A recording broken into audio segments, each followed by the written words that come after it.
Yes, I'm in the kitchen. I'm at the block, actually, with Brett Butler, mixologist. And we are going to talk about dry January. We are. A lot of people are doing this. And you've come up with some really unique ideas. And you're not taking away the alcohol flavor. No. You've got some zero-proof spirits. Correct. Which is, because I think sometimes when we don't drink, we miss the flavor.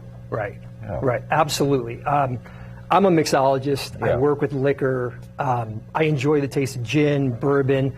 But this is a growing industry. It's not going away. There's so many great reasons why people are going to zero-proof cocktails. They don't want to be left out of parties. They just don't want to drink or don't want to drink right now. Yeah. So I think it was more than just dry January. It's just a growing movement, and I wanted to wrap my head around it because I was curious. I'm always curious, how can something like this that you think might not have a lot of taste be infused into a mocktail with lots of other fresh fruits and fresh herbs? Yeah. I'm all about farm to glass. So we created the first mocktail we're going to do is called the Panoma. So it's a riff on the Paloma with no alcohol. And we just have lots of fresh fruit and fresh herbs that we're going to throw into this mocktail. The spirit that we're going to use is Sea Lip. So Sea Lip has been around. I love the label. That looks amazing. Yeah. Very creative. They've been around 7 years. Ben Branson was a farmer, and he started distilling all these herbs. And they have 3 main spirits. So Sea Lip is one of the kind of the big boys on the block with zero-proof spirits. And so we're going to throw this in, and I'll explain a little bit. But let's get started. We'll throw in some fresh grapefruit.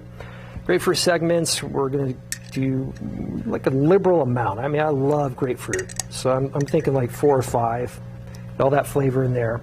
Got grapefruit. Do you like spice? Yes. I love spice. Awesome. Jalapenos. Yeah, 3 jalapenos. The seeds, so we're going to throw in here.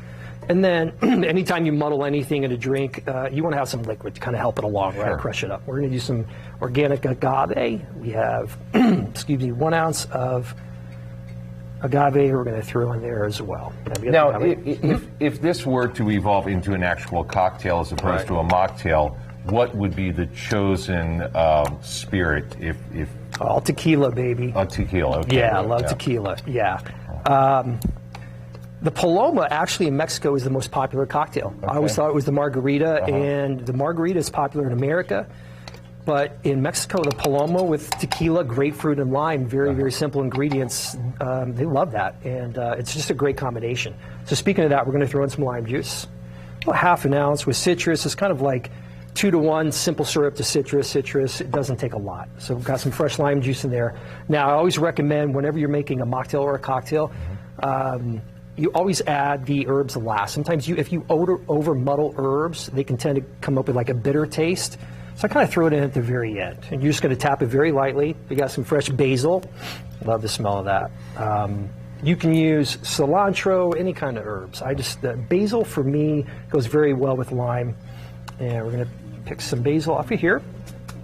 Throw it in there. Just tap it really, really lightly. We're going to shake the cocktail so you don't really have to crush herbs. You just kind of gently tap them to pull out some of the essential oils and the aromatics. Now, my producer, Brett, is telling me that we're running out of time. We're wrapping it up. So, no worries. We're almost finished. Seed Lip, this is going to have some Mediterranean oranges, lemon peel, ginger, and lemongrass. So this is really, really amazing stuff. So we're going to do about 3 ounces of this. Throw that in there. We're done. That's it. Very simple. We're going to give it a shake. Just incorporate all these ingredients. Boom. Done. Then we are going to strain it, and we're going to top it off. Got a nice little garnish here. We're going to double strain it. We don't have all the bits of basil and grapefruit and everything in there. It's a nice, light, clean drink. Well, it looks fantastic. Grapefruit seltzer to top it off. And you have the Panoma for dry January. All right. Take a sip of that. That's very good. Refreshing. Brett. That's yummy. Yeah. Yeah. Kayla, I'll drink to that.